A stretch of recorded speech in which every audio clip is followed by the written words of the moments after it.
Los invito a que vean la charla de Pacho de Ru con Carolina Sanín y Juan David Correa. Estoy seguro que les van a dar pistas sobre mensajes claves que tiene la literatura sobre lo complejo que es vivir aquí.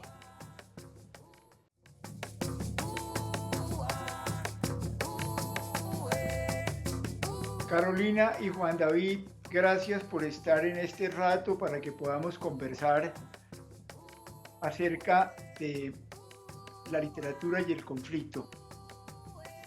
Lo que yo sé de ustedes, y me perdonan porque soy muy ignorante en muchas cosas, es que son dos personas que conocen muchísimo del mundo de la literatura y que han sido muy sensibles a la situación del conflicto en Colombia. Y yo quisiera empezar por preguntarles por qué ustedes se interesaron tanto en la realidad colombiana y en el conflicto colombiano en su exploración al interior del mundo literario y cómo ha sido esa aproximación de ustedes a la tragedia vivida en Colombia, una tragedia de 9 millones de víctimas. Pues yo no soy especialista en literatura colombiana, de hecho no conozco tanto la historia de la literatura colombiana. Conozco algo de la literatura del conflicto reciente y es la parte de los diarios y los testimonios de los secuestrados, que es lo que más me ha interesado de, digamos, la literatura que directamente o que explícitamente se ocupa del conflicto. Esa realidad de las personas sustraídas de sí mismas, ese desdoblamiento del secuestrado que para mí repite de muchas maneras la condición del sujeto americano. Y la literatura de Gabriel García Márquez, que es en realidad lo único colombiano que yo he leído bien, y que es una literatura de la guerra. Yo tuve 2 o 3 maestros esencialmente que pues me hicieron mirar o me abrieron, digamos, la perspectiva de mirar con curiosidad lo que se había escrito en este país. Para mí fue determinante y fundamental, porque finalmente me mostró que la literatura no era ajena a lo que nos pasaba, era un asunto tan serio que de alguna manera pues ahí podíamos empezar a encontrar algunas preguntas, no respuestas.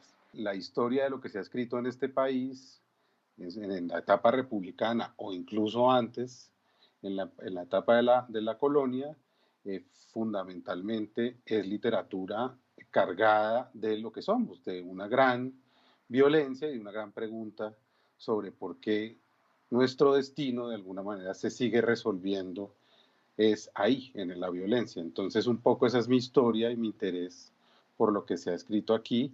Evidentemente tampoco soy un colombianista, pero lo mío es un asunto de curiosidad y de armar, si se quiere, una especie de catálogo para poner en las manos esas cosas que empiezan a desaparecer, porque este país también es muy desmemoriado en su historia literaria como en tantas otras historias. Tengo la impresión, y quiero oírlo sobre esto, que el conflicto en Colombia que ha sido tan doloroso, sobre todo a nosotros nosotros estamos oyendo todos los días, grupos de víctimas de todas partes y en alguna forma acumulando el dolor de esas víctimas y sintiendo enormemente la tragedia.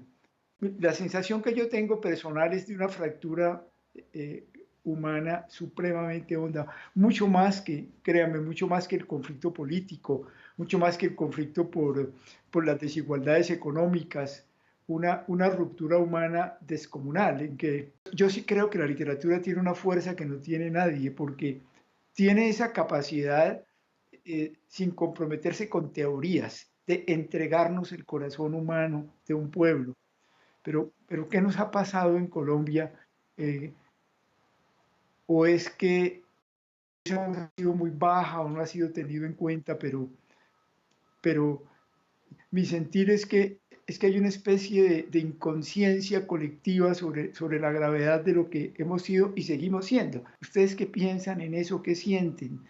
Desde el campo del arte, es que el arte tiene esa fuerza que no tiene nadie, porque nos mete en la cosa eh, inmediatamente y nos hace partícipes. Sí, yo creo que el arte pues debe debe o lo hace, sabe que su tarea es sensibilizar con respecto a la experiencia del otro y a la experiencia propia, porque ahora que lo escuchaba, yo pensaba, por un lado hay una insensibilidad o una inconsciencia por lo menos con respecto al dolor del otro, y es el problema de cómo puedo sentir el dolor del otro, pues en su extrema agonía y en su extrema experiencia de desposesión. Y cómo me lo hago sentir, ¿no? O cómo en algunos momentos lo siento sin que haya ningún proceso que me lleve a compadecerme con eso y a en realidad poderlo imaginar. Entonces todo eso yo creo que es el problema, pues el problema de la imaginación moral. Realmente ni siquiera se trata de ponerse en lugar del otro, lo cual es imposible, sino de entender que el otro ya está en mí, que yo solo puedo acceder a la totalidad y a la riqueza, a la complejidad de mi experiencia humana si realmente trato de entender las experiencias de los otros seres humanos. Y si he nacido y estoy viviendo en un lugar en el que, donde constantemente la gente está experimentando estos límites del desgarramiento de lo humano. Eso significa que eso tiene que tener que ver conmigo, que si yo no trato de imaginar eso, también estoy separándome de mi propia experiencia. Lo que yo he sentido como una persona urbana y pues con ciertos recursos y a salvo de la extrema violencia en Colombia es que el estar a salvo de esa extrema violencia y ser colombiana y vivir en Colombia ya significa que yo misma estoy dividida de mí misma.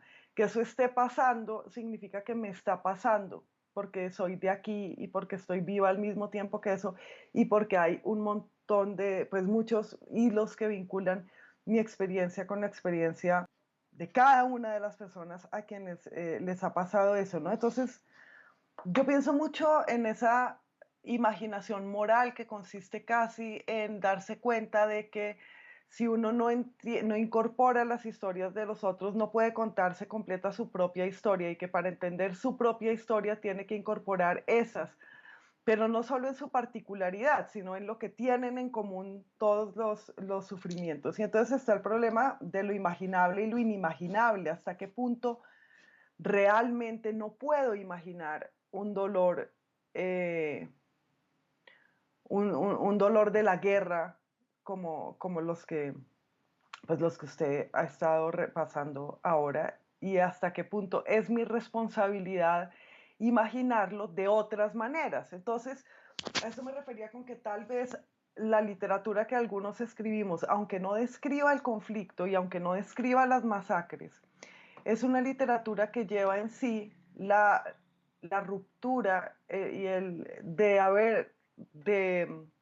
todas las personas que crecimos en un país estallado por la violencia y dividido por la violencia, ¿no? La literatura y el arte también traduce a ciertas otras formas artísticas ciertas experiencias humanas. Entonces, de pronto no hay que contar una batalla para que la batalla esté. Estaba pensando en cómo el surrealismo es el arte de la Primera Guerra Mundial, aunque no esté contando los horrores y las batallas de la Primera Guerra Mundial, en ese descubrimiento del inconsciente y en ese está también la violencia de la Primera Guerra Mundial. Y bueno, y por último, sí, sé que me estaba alargando, pero solo una última cosa.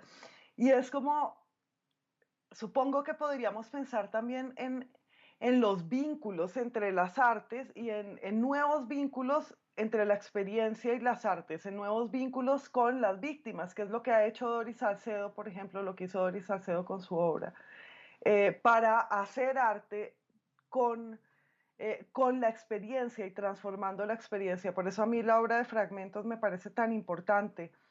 Eh, Hace poco vi también una instalación que está en el Espacio Odeón en Bogotá de Ana María Montenegro, que vincula el asesinato de Rafael Uribe Uribe con los asesinatos recientes de los líderes sociales. Es estupenda, por cierto, la recomiendo. y entonces tratar de hacer vínculos entre nosotros y entre los distintos momentos de la historia.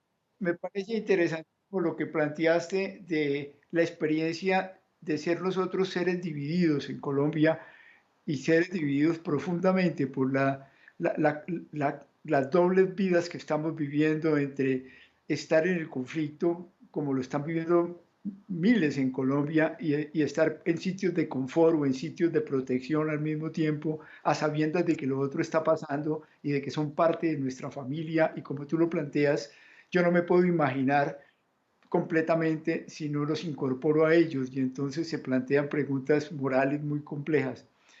Eh, y claro, yo quisiera sobre eso abundar porque en personas como Doris Salcedo y en otros artistas lo que uno encuentra es que de tal forma incorporan dentro de ellos esa lucha interior que no se resisten sin darle en primer lugar un espacio al grito de lo que viene del dolor.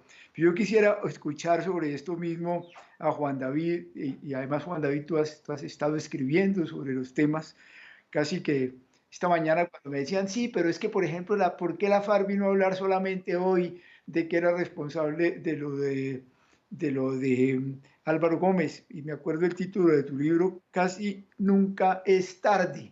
Eh, te pongo el asunto para ver cómo sientes estas cosas desde tu lugar.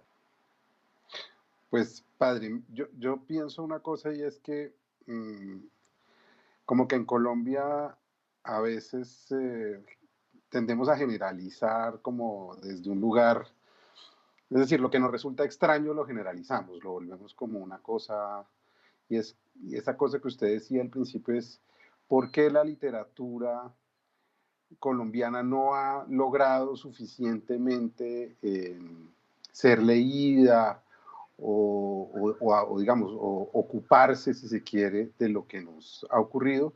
Yo le diría que eso no es cierto. Yo le diría que en la literatura colombiana está de alguna manera imaginada, para usar digamos, el acerto que plantea Carolina, y que es el que a mí en el fondo me interesa, y a los que hacemos literatura nos interesa, imaginada nuestra violencia, desde las representaciones más obvias y evidentes, que a algunos les gustan y a otros no, hasta lo que dice Carolina, hasta en las formas mismas de romper los lenguajes, de quebrar cosas, de armar de alguna manera nuevas formas de decir y de usar el lenguaje mismo. Pero para hacer una simple pasaje, si se quiere, histórico, no solo de correspondencia, sino de verdad, de contenidos, si uno quisiera ver el siglo XX colombiano, imaginar el siglo XX colombiano desde la literatura, lo podría hacer. Es decir, ahí está, insisto, La Vorágine es un libro fundamental. Yo creo que La Vorágine sería un libro que tendríamos que volver a leer todos. Hoy, 100 años después de escrito, en 1925, es un texto que de alguna manera encierra un montón de claves que no nos hemos dado a la tarea de imaginar. Y de ahí en adelante, tanto la poesía como el periodismo, como la literatura, eh, han dado cuenta de ese país. Que no sea mayoritario no quiere decir que no sea importante. Yo creo que esa es una clave importante en este país. Para volver a lo que estaba tratando, digamos, de formalizar, el Bogotazo está en la literatura colombiana desde muchos lugares, digo, desde la trilogía del 9 de abril de Miguel Torres hasta el Día del Odio de Osorio Lizarazo, y hay otro montón de relatos presentes ahí. Y así sucesivamente los hechos, digamos, o las épocas que nos ha tocado en suerte vivir, están ahí. Hay otros problemas de violencia dentro de la literatura que quizás son más interesantes, no solo aquellos que ya existen, sino los que han dejado de existir. Es decir, todos esos territorios que usted ha visitado y en los que ha vivido, por ejemplo, muchos de ellos están ausentes de nuestra literatura. La voz de las mujeres, la voz de los negros, la voz de los indios. Esas voces quizás, ahí hay una cosa muy problemática en nuestra literatura. No han entrado, si se quiere, lo suficiente al sistema. Ahora yo acabo de reeditar una novela que se llama Las estrellas son negras, que no sé si ha leído usted, padre, usted que estuvo en el Urabá y en tantos territorios, de Arnoldo Palacios. Arnoldo Palacios es un escritor que sufrió poliomielitis y digamos, es de un pueblo del Chocó que se llama Cértegui, y se fue desde los años 50 a vivir a Europa. Y esa novela, Las estrellas son negras, que es la historia de un hombre que se llama Israel y que vive en un pueblo muy parecido a Cértegui o a Quibdó, es la historia de imaginar cómo vivía la gente negra hace 70 años. Ese tipo de lecturas yo creo que no las hemos hecho o que no las hemos sabido transmitir de una manera lo suficientemente poderosa. Pero si hiciéramos un ejercicio juicioso de documentar nuestra literatura, o por lo menos lo que se ha escrito aquí, uno podría armar múltiples representaciones de la violencia. Hay tesis doctorales sobre esto, y esto no es una cosa que yo estoy diciendo porque sí, pero le insisto, yo creo que en nuestra literatura una novela como Sin Remedio de Antonio Caballero es una novela, por ejemplo, sobre nuestra violencia, sobre la violencia de clase, sobre una cantidad de gestualidades, no solo lo que representa esa novela, sino lo que contiene esa novela. Y para cerrar también quisiera decir una cosa que me parece trascendental, y es el trabajo que se ha hecho desde la no ficción o desde el periodismo, los trabajos de Alfredo Molano, por ejemplo, o los más de 70, 80 informes que se produjeron en los últimos 10 años desde el Centro de Memoria Histórica, que yo creo que deberían ser leídos como literatura, en un sentido profundo, en ese que está diciendo Carolina, y es así, leyendo esos informes, yo me acuerdo que leí unos 15 o 20 informes de esos, y pude imaginar realmente qué le había pasado a esos jueces que los bajaron de un bus en La Rochela y los asesinaron a todos. Y pude imaginar qué le pasó a las mujeres en Vallaportete, en el norte de nuestro país. Y pude imaginar así sucesivamente todas esas desgracias, no para seguir contando muertos, que era lo que decía García Márquez en una célebre entrevista que le dio a una revista que se llama La Calle en el año 58, que se llama Dos o tres cosas sobre la novela de la violencia en Colombia.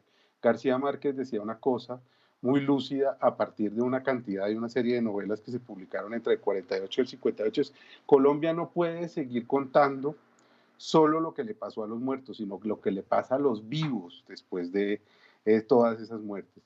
Y yo creo que esos informes y todas las formas de escritura, incluidos los diarios de los que hablaba Carolina al principio sobre los secuestros, son formas muy poderosas de imaginarnos. Quizá nos ha faltado insistir más en eso que en otro tipo de discusiones, si se quiere, más teóricas, y es que ahí hay muchas claves de imaginación moral, como dice Carolina, para poder ampliar nuestro campo y para poder comprender el dolor de lo que nos ha pasado.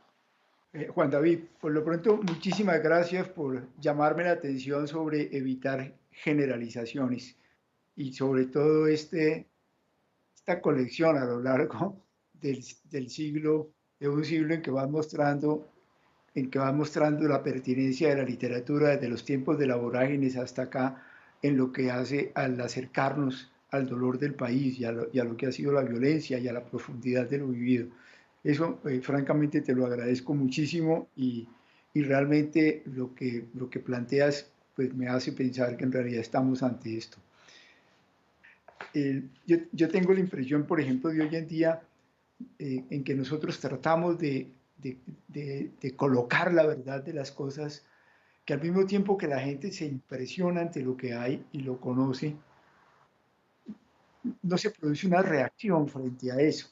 Yo siento que las obras a las que te has referido eh, y otras cosas que hemos estado viendo, la sociedad no reacciona, la sociedad está como cerrada o en una especie de negacionismo o en una especie como no sé, se ha quedado quieta ante la realidad de lo que estamos viviendo. Yo me pregunto por qué estamos atrapados en eso, qué ha pasado para que quedemos ahí enredados en esta situación. Les quisiera oír sobre eso.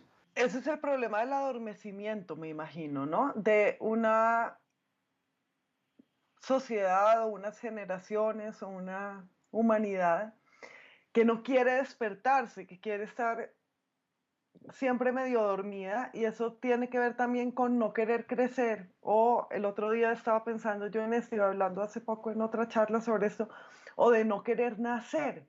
es casi que una negación a ver el día, a ver la realidad del día, la realidad de lo patente, y tiene que ver con no entender la muerte. A mí a veces me pasa que los colombianos, y además uno habla de los colombianos, y en realidad la humanidad entera es igual. Estamos hablando de los colombianos porque estamos en Colombia y estamos ocupados de nuestro conflicto, pero las cosas que estamos diciendo acá aplican, yo creo que para el ser humano. Pero me da pena Yo creo que es interrumpirte esa... ahí un minuto, pero Sí, sí, por favor. simplemente para oírte más a fondo, Carolina, pero es que Sí. yo estoy convencido que nosotros, aquí en Colombia, hay una especie de banalización del mal, es decir, nosotros naturalizamos, se nos volvió natural vivir en medio de asesinatos diarios, pero eso no pasa en otros países de América Latina. Y de Y hecho en otros países de América Latina, por ejemplo, con la cantidad de desaparecidos que hubo en Argentina o en Chile, hay una, como decías, una impresión más grande en las generaciones siguientes con respecto a esas desapariciones. De lo que hablaba es de una condición general del ser humano como de una propensión a querer no darse cuenta, a querer no despertarse, pero es cierto que en Colombia se suman y se amontonan los muertos y no nos impresiona, no pasa nada. Y es como una negativa a entender la muerte, a entender que la muerte es el final de la vida, el final total, pues no total, pero en fin, no, no vamos a hablar de eso, pero el final de un ser humano con su identidad viva al menos.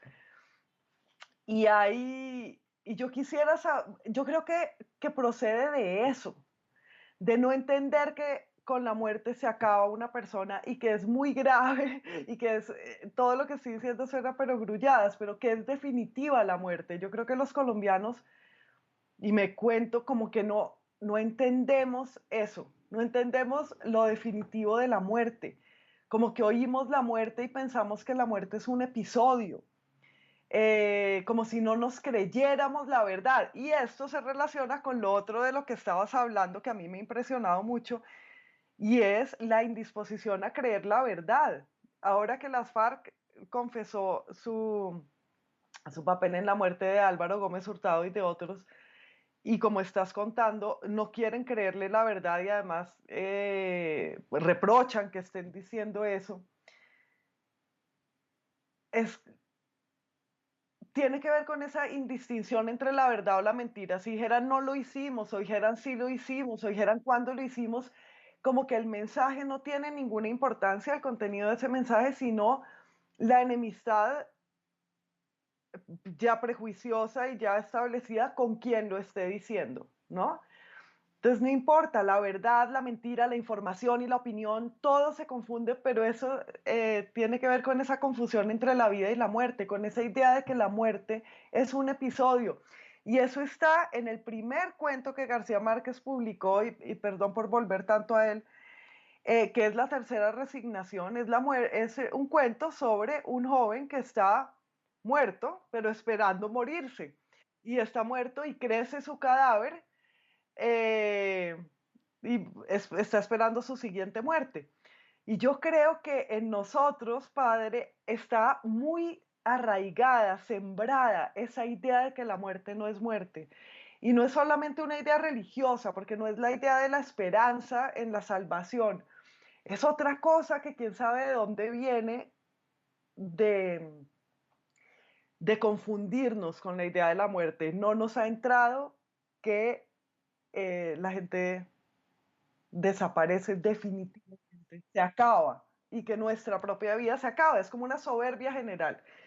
Y por último, quería decir también que eso, cuando estaba contando sobre cómo les cayeron encima las FARC cuando escribieron, pues tras publicar esa carta adjudicándose esos asesinatos, que por cierto, hablando de literatura, esas cartas han estado bien escritas, con contenido, conmovedoras y sinceras, y son reales, no son un hacer por hacer. A mí me han impresionado tanto la del secuestro como esta, porque significaban algo, buscaron qué decir, buscaron en sí mismos cómo decir esto, y me parece es un gesto valiosísimo.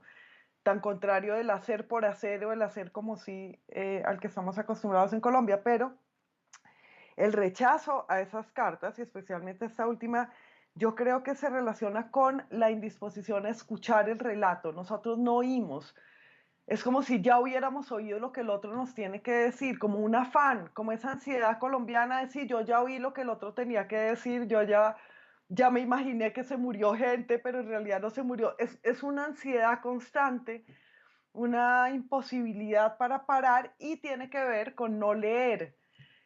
Yo no estoy diciendo que la gente tenga que ir a bibliotecas o comprar libros, no, es la desconfianza en lo que el otro tenga para decir y en la novedad de lo que el otro pueda aportarme.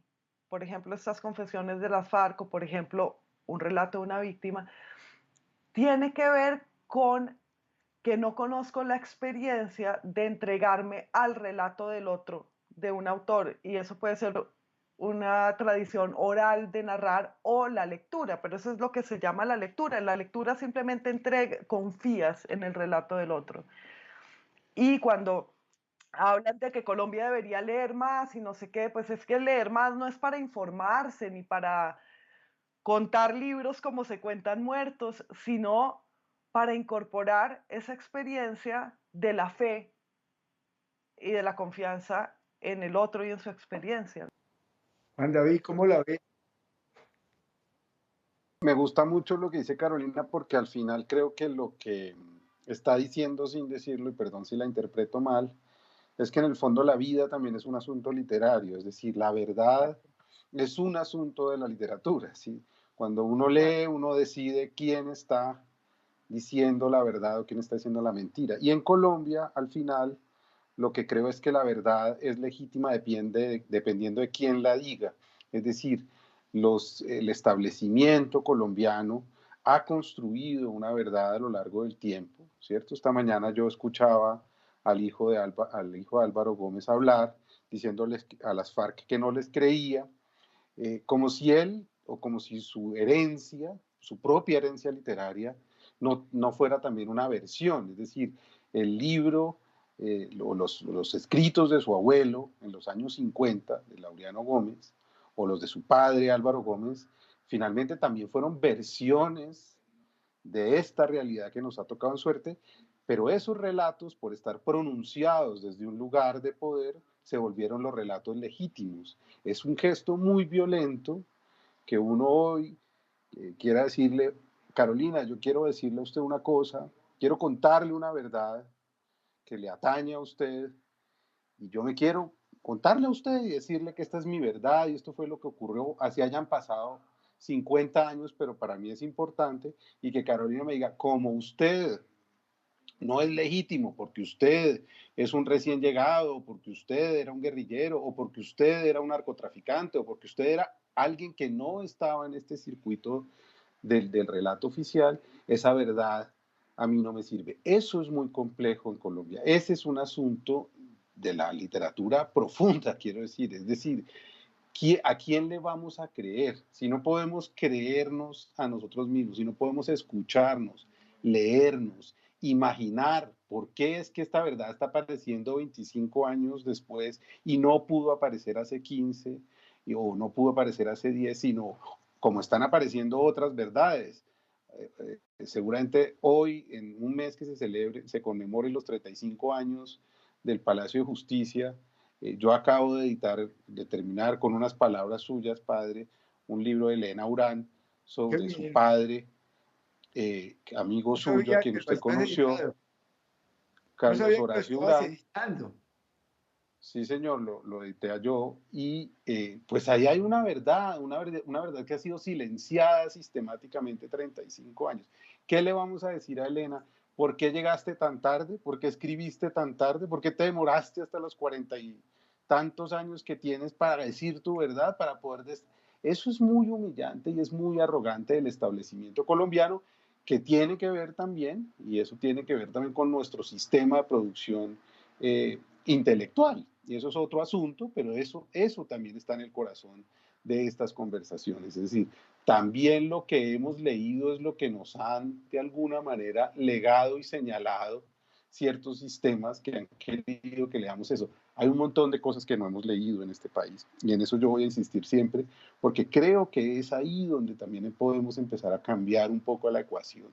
Leámonos de una manera distinta. Pensemos, ayer estaba terminando de leer un libro que no voy a decir de quién es porque es un poco fuerte lo que voy a decir, de un investigador francés que vive en México que le interesa un tema. En su tema, que tiene un siglo de duración, no incluye una sola mujer. Yo decía, pero es imposible que ese señor no se haya preguntado si su gesto no entrañaba una profunda violencia en contra de un montón de mujeres que dejó de incluir en su libro. Y a eso es lo que nos ha pasado también en Colombia. Es decir, creemos que hay una verdad oficial y hay una confianza en unas verdades oficiales que en general han emanado del bipartidismo político en este país, y las otras verdades, las verdades que cuentan esos otros que no están en ese sistema, pues han sido omitidas, soslayadas o, como está pasando en este momento, puestas en duda, como pasará seguramente con todos los informes que se publiquen. Ya esta mañana oí a esta misma persona, a Mauricio Gómez, decir que la Comisión de la Verdad, porque escuchaba, que cómo le iba a creer a Samper y cómo le iba a creer a las FARC, es decir, cómo le iba a creer a una parte del relato de este país. Entonces es muy complicado construir cualquier discurso, lo sabe bien Carolina, si no hay una confianza, un pacto con eso que se lee. Si no hay un pacto del lector, pues uno no cree nada, uno simplemente dice, o no escucha, como dice Carolina, simplemente está ansioso de ver cuál es el muerto de mañana, cuál es la desgracia de mañana, cuál es el lodazal de mañana, para no tener algo que es muy conmovedor en la literatura, que es la imperiosa obligación de imaginar que a esa persona que mataron ayer en, en esta otra masacre tenía una vida, y esa vida era una vida como nosotros, como la nuestra, los tres que estamos hablando aquí. Cuando seamos capaces de imaginar esa vida, no la muerte, no el hecho criminal, sino la vida que había detrás de esa muerte, seguramente empezaremos también a cambiar nuestro sistema de imaginación moral, y a eso es que ayuda la literatura. Cuando uno lee, le toca por fuerza, porque acepta el pacto, imaginar a otro, le toca. Ustedes han tocado dos cosas que me parecen muy bellas y muy hondas, muy pertinentes para lo que estamos haciendo. Una es esta definitividad de la vida y también, ¿cómo se diría? La cada vida humana es única, única. Y por eso es una parábola en sí misma, y una parábola única que nunca más se vuelve a repetir y que nunca más se vuelve a dar. Y sobre eso también, por eso lo sagrado que hay allí. Hay como una idea de, es que si usted escucha al otro, lo legitima. Entonces, como ya le legitimó al otro, ya yo no le voy a hablar. ¿Por qué se leyó el libro de Juan David? Entonces, como ya se leyó el libro de Juan David, yo no le presto el mío porque ya usted al leerse el libro de Juan David, usted legitimó a Juan David. Gracias a la literatura puedo acceder al mundo tal como él lo ve. No quiere decir que yo lo afirme al leerlo. Bueno, pero a ver, Carolina, querías entrar, te interrumpí. Pero tiene que ver con lo que estabas diciendo, y es que ese discurso oficial, Juan, que se quiere imponer sobre los otros discursos, lo que a mí más interesante me parece es que casi nunca es discurso, es un discurso que no contiene nada, ¿no? Que reduce al juicio. Y entonces justamente se opone los relatos de la experiencia, los testimonios de las personas a el discurso del poder que no es discurso, sino la eliminación de todos los discursos. Justamente el poder lo que quiere decir siempre es no pasó nada, no pasó así, es un discurso negativo contra los discursos descriptivos de la gente. Y en relación con lo que el padre decía, de esa irreemplazabilidad de la vida de cada persona, también quería decir que para entender lo que cualquier persona hace, habría que entender toda la vida de esa persona, la vida entera de esa persona. Y para entender la vida entera de esa persona, habría que entender la vida entera de todas las personas con las que esa persona se ha relacionado. Y para entender esas habría que entender las de las otras. Y entonces para entender a un ser humano hay que entender la humanidad. Y entender la humanidad es entenderse a uno mismo. Con todo eso voy a que el miedo a leer al otro y el miedo a escuchar al otro es que en el momento en que uno realmente se disponga a escuchar al otro, tiene que perdonarlo, porque se da cuenta de que no lo puede juzgar. Y en el momento en que uno se entrega a escuchar el relato del otro, ya se entregó al otro, ya se puso de su parte. No porque crea que debió, que sí debió empuñar las armas y hacer la revolución, o sí debió matar a uno u otro, sino porque ya sabe que él dentro de sí tuvo unos motivos que lo llevaron a eso y que no son los míos. Entonces ese es el miedo a escuchar al otro es el mismo miedo a perdonar, y el afán y la ansiedad a la que yo me refería antes se llama juzgar, y hay dos cosas que son contrarias, el cuento y el juicio. Cuando uno oye el cuento no sabe que no puede juzgar. Los lectores sabemos, después de unos, no sé, de unos años de estar en la literatura, y sabrá Juan también, uno lo único que aprende es que juzgar es ridículo, juzgar a cualquier ser humano, porque la literatura lo que enseña es la infinitud de todo ser humano y que no se puede ver nada de lo que un ser humano hace para juzgarlo. Y entonces tal vez el miedo a escucharnos es a entender que tocaría perdonarse siempre y constantemente y finalmente. Y la profunda, y la profunda contradicción que encierra un ser humano, es decir, fíjense que lo que dice Carolina es, si uno pudiera simplemente emitir un juicio unívoco sobre alguien, evidentemente eso da mucha seguridad. Precisamente el arte es el territorio de la incertidumbre, porque le tumba a uno todas las incertidumbres, porque uno no termina tomando partido cuando se hunde en lo simbólico por una cosa u otra, sino que entiende que todos tenemos esas dimensiones interiorizadas. En Colombia ha habido, como en la cultura en general, experimentos para volver la literatura utilitaria, para volverla parte, digamos, del discurso oficial. Entre el año 48 y 62, más o menos, dentro de esa primera violencia, por ejemplo, se publicaron más o menos 150 novelas documentadas en ese momento, que firmaban curas anónimos de los pueblos, un cura conservador que se hacía pasar por escritor, en fin, una cantidad de relatos. Y evidentemente la mayoría de esos relatos, que es a los que se refiere García Márquez en el artículo que citaba hace un rato, pues son relatos de tesis, quieren demostrar algo. Entonces es una literatura fallida, completamente utilitaria, como el realismo soviético, o sea, son literaturas que no han funcionado.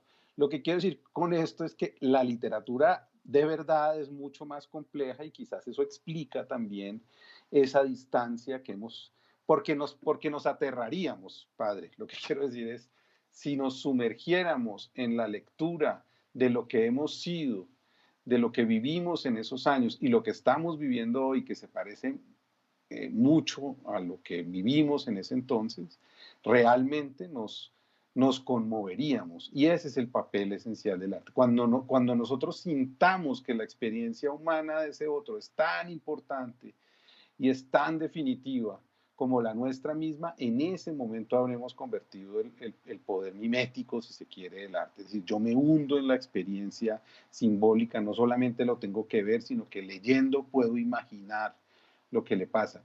No quería dejar de mencionar, fuera del periodismo y la novela y los géneros, digamos, establecidos, a la poesía. La poesía en Colombia, acá estaba buscando algunas cosas que ahora de pronto lea un par de poemas, pero los poetas en Colombia han producido un enorme capital simbólico de donde podríamos beber e imaginar eso que estoy diciendo. Hay un poema de Fernando Charri Lara, que no sé si Carolina ha leído, que se llama Llanura de Tuluá, y es una belleza de texto. Dice así: al borde del camino, los dos cuerpos, uno junto al otro, desde lejos, parecen amarse. Un hombre y una muchacha, delgadas, formas cálidas, tendidas en la hierba, devorándose, estrechamente enlazando sus cinturas, aquellos brazos jóvenes, se piensa, soñarán entregados sus dos bocas, sus silencios, sus manos, sus miradas. Mas no hay beso, sino el viento, sino el aire, seco del verano sin movimiento. Uno junto del otro están caídos, muertos, al borde del camino, los dos cuerpos. Debieron ser esbeltas sus dos sombras de languidez, adorándose en la tarde. Y debieron ser terribles sus dos rostros frente a las amenazas y los relámpagos. Son cuerpos que son piedra, que son nada. Son cuerpos de mentira, mutilados, de su suerte ignorantes, de su muerte, y ahora ya de cerca contemplados, ocasión de voraces, negras aves. Si leyéramos esto así de despacio como acaba de hacerlo, al menos esto nos permite, nos abre, digamos, las posibilidades del mundo. Eso es la literatura, creo yo, y eso es lo que a mí me interesa de esto. Qué conmovedor y qué sacudidor lo que acabas de leer en esto de la llanura de Tuluá. Muchísimas gracias. Y también gracias por ustedes le hacen comprender a uno cosas muy hondas. Yo oyéndolos pensaba también en lo difícil en esta tarea que nosotros hacemos, que es invitar a los responsables a que se presenten con sus responsabilidades ante el país. Y esta difícil capacidad de aceptar que todos somos seres falibles, que todos nos equivocamos, que construimos sociedad entre personas que, como todos los demás, hemos cometido errores y hemos tenido aciertos en la vida, quizás porque tendríamos que empezar por leernos a nosotros mismos en el silencio y ser primero antes de pedir la verdad de los demás. Yo creo que eso lo hace mucho, yo creo que lo hace mucho el buen novelista y el buen literato. Explora mucho sobre sí mismo y muchas de las cosas que escriben son las verdades de sí mismo montadas de maneras simbólicas en alguien que no le ha tenido miedo decirse lo que es. Pero por ejemplo, hay muchísimo miedo de aceptar responsabilidades. Hay la idea de que si uno presenta su responsabilidad ante los demás, su reputación se destruye. Cuando muy seguramente aceptar que uno se ha equivocado, que uno ha hecho mal, al contrario, pone en evidencia la sinceridad, la franqueza. Y cuando uno además tira una mano para decir, miren, soy así, pero quiero construir con ustedes, acéptenme en este camino. Hay algo de lo que usted está diciendo, padre, que yo celebro en el ejercicio como escritora de lo que hace Carolina. Y es que Carolina, en su personaje, digamos, de escritora de redes, lo que ha hecho una y otra vez es insistir en que nosotros tenemos que ser capaces de leer un hecho de muchas maneras, pero tenemos que leerlo de verdad. Entonces, cuando uno se toma el trabajo de leer de verdad y de arriesgar incluso hipótesis impopulares, lo que está tratando de hacer es comprender a fondo ese hecho. Y eso creo que es lo que nos ha faltado en Colombia. Nosotros no dudamos, ni los de izquierda ni los de derecha, ¿no? Ojo, yo no estoy aquí tomando partido por una corriente que crea. No, nosotros solo vivimos de tener verdades y certezas. Y yo creo que hay que abrir la mente a la interpretación, a la imaginación, a poder decir, un momento, listo, aquí hay un ser que cometió un acto muy bárbaro, pero ¿cómo puedo yo dimensionarlo humanamente? ¿Quién es ese ser? ¿Cómo lo puedo imaginar yo? Ese es ese tipo de ejercicios que yo celebro de la literatura. La literatura no solo son los libros, como dice Carolina, las bibliotecas, la literatura es la vida también, un sistema de pensamiento. Gracias, Carolina, y gracias, Juan David. Yo salí muy aprendido de esta conversación y muy lleno de mensajes para lo que estamos haciendo. Y muy deseoso de seguirlos a ustedes más, Carolina y Juan David, porque veo que tienen mucho que dar. Ahí hay mucho tesoro en ustedes y en el camino de ustedes. Gracias de verdad.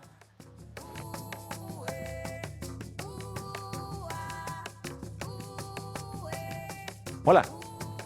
¿Usted? Sí, usted. Le tengo una pregunta. ¿Ya se suscribió a nuestro canal? ¿Sí? Suscríbase, dele like y active la campanita. Ah, y otra cosita. ¿Ya se miró al espejo?